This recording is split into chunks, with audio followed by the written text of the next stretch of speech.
Welcome to the video lesson for section 7.1, Solving Systems of Equations.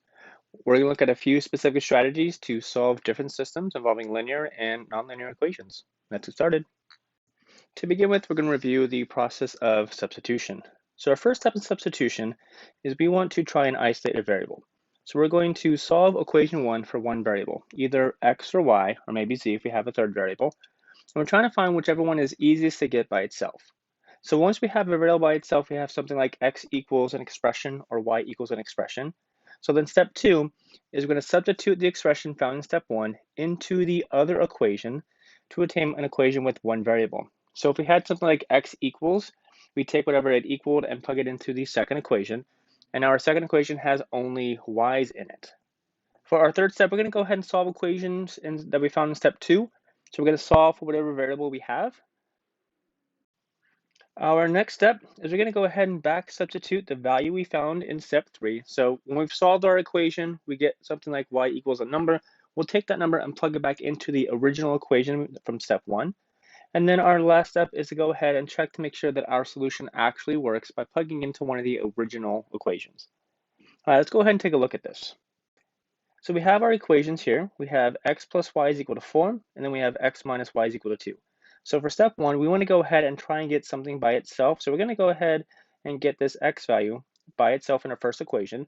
And we're going to do that by subtracting y on both sides. So what I now have is x is equal to 4 minus y.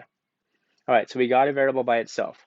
We know that x actually equals 4 minus y. So I can take that expression and plug it into x in my second equation. So moving on, we're going to go ahead and plug it in. We now have 4 minus y is equal to 2. If I go ahead and combine like terms, then I end up getting 4 minus 2y is equal to 2. I'm going to subtract 4 on both sides.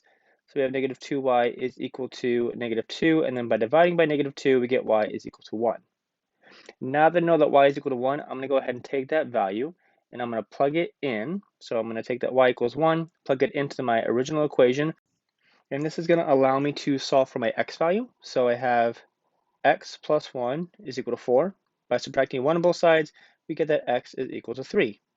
For my last step, I'm going to go ahead and check. And I'm going to check using my second equation.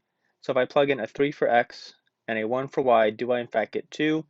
And I do get 2 equals 2, so I know for sure my answers were correct of x equaling 3 and y equaling 1.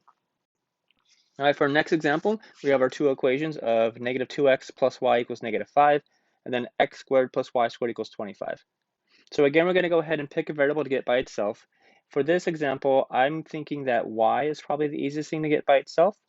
And I'm going to do that by adding 2x to both sides. So when I do that, I end up getting y is equal to negative 5 plus 2x. Okay, now that I know what y equals, I can go ahead and take that expression. So I can take this and plug it into my second equation for y. So what I have now is x squared plus the expression negative 5 plus 2x squared is equal to 25. I have to do a little bit of simplifying. So if we do, then we get x squared plus 4x squared minus 20x plus 25, and that equals 25. I'm going to go ahead and combine some things. So we end up getting 5x squared minus 20x, and then if I subtract 25 on both sides, we get 0. I can then divide both sides by 5, and we have x squared minus 4x is equal to 0. And then when I factor, we have x times x minus 4 equals 0, which means I have two answers, x equals 0 or x is equal to 4. And we get those answers by taking each one of our factors and setting them equal to 0 and then solving.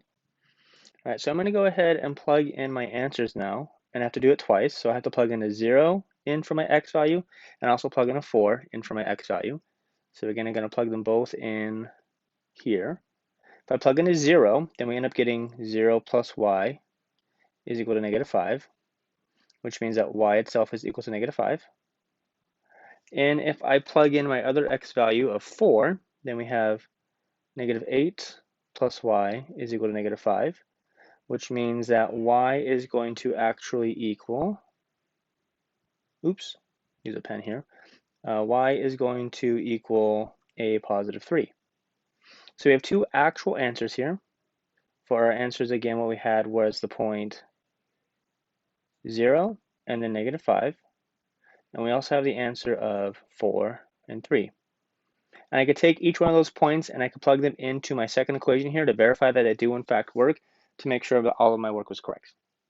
Now we're going to move on to the method of graphing, and we have a few steps to graph. So first thing we have to do is we want to make sure we solve both equations for y in terms of x, which means we're getting the y variable by itself, because in order to graph it, that's the form our equation needs to be in.